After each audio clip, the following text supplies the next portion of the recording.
मला अश्नूर बद्दल बोलायचं होतं. बिग बॉसने का तिला एक्सपोज केलं? कारण अभिषेक हा एकदम सरळ मार्गी वाटतोय मला. तो मनापासून तिच्यावर हे करतोय, म्हणजे फ्रेंडशिप चांगली आहे, म्हणजे क्लोज फ्रेंडशिप मानतोय तो तिला.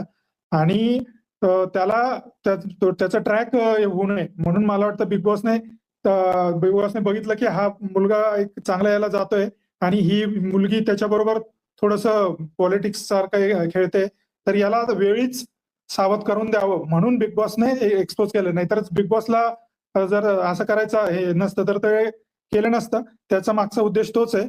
आणि त्याने जर कौरल्याने जर डायरेक्ट त्याला जर बोललं असतं, बाबा तुला काय वाटतं किंवा हे, तर मग गोष्ट वेगळी. पण ही त्या दरबार जवळ बोलते की मैंने उसके लिए सॅक्रिफाईस किया और अभिषेक को मत बताओ.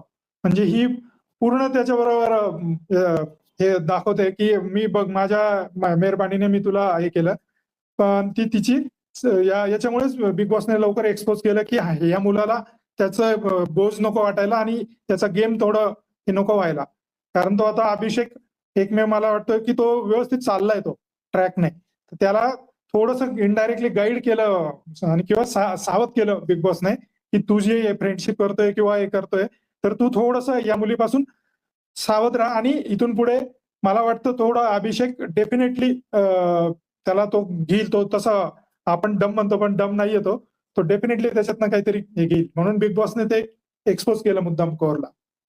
हो. बोला आणि तुम्ही. मी बोलू का ह्याच्यात?